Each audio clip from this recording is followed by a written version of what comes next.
എന്നാലും ഒരു ആർട്ടിസ്റ്റ് എന്നുള്ള നിലയ്ക്ക് എൻ്റെ വിലയിരുത്തലുകളൊക്കെ പലപ്പോഴും തെറ്റിപ്പോയിട്ടുമുണ്ട്,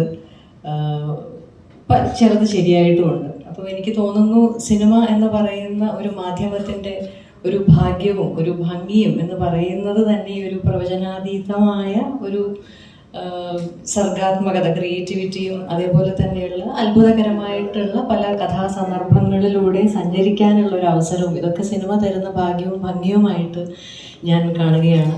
ഇന്ന് ഇവിടെ ഡെന്നിസ് ജോസഫ് മെമ്മോറിയൽ വർക്ക്ഷോപ്പാണ് നടക്കുന്നത്. ഞാൻ മനസ്സിലാക്കിയത് 2 വർഷം മുമ്പാണ് ഇതിനു മുമ്പ് ഒരു റൈറ്റേഴ്സ് യൂണിയൻ്റെ വർക്ക്ഷോപ്പ് നടന്നത്. അന്ന് എൻ്റെ സിനിമാ ജീവിതത്തിൽ ഞാൻ എന്നും കടപ്പെട്ടിരിക്കുന്ന ബഹുമാനപ്പെട്ട ലോഹി സാറിൻ്റെ പേരിലുള്ളതായിരുന്നു.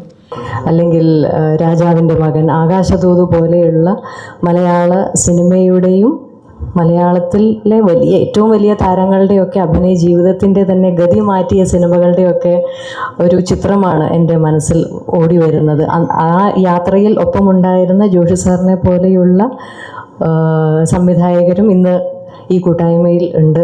ഞാൻ ഒരുപാട് സ്നേഹിക്കുന്ന ബഹുമാനിക്കുന്ന സഹപ്രവർത്തകരാണ് ഷാജി സാറും ഷിബു സാറും എല്ലാവരും ഉണ്ട്, ഉണ്ണിയേട്ടനും ഒക്കെ ഞാൻ ഒരുപാട് സ്നേഹിക്കുന്ന ഫിലിം മേക്കേഴ്സാണ്. അപ്പോൾ ഇവരുടെയൊക്കെ ഒരു വീക്ഷണവും ഒരു ഗൈഡൻസും ഒക്കെ നിങ്ങൾക്ക് എല്ലാവർക്കും ഏറ്റവും വലിയ മുതൽക്കൂട്ടാവട്ടെ, ആയിരിക്കുമെന്ന് എനിക്ക് ഉറപ്പുണ്ട്.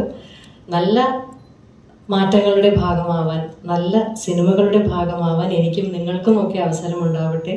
ഈ ഒരു അവസരം ആരും ഉപയോഗിക്കാതെ പോകരുത്. നല്ല സിനിമകൾ ഉണ്ടാക്കാൻ പരമാവധി ശ്രമിക്കണം എന്ന് മാത്രമേ എനിക്ക് ഈ അവസരത്തിൽ പറയാനുള്ളൂ.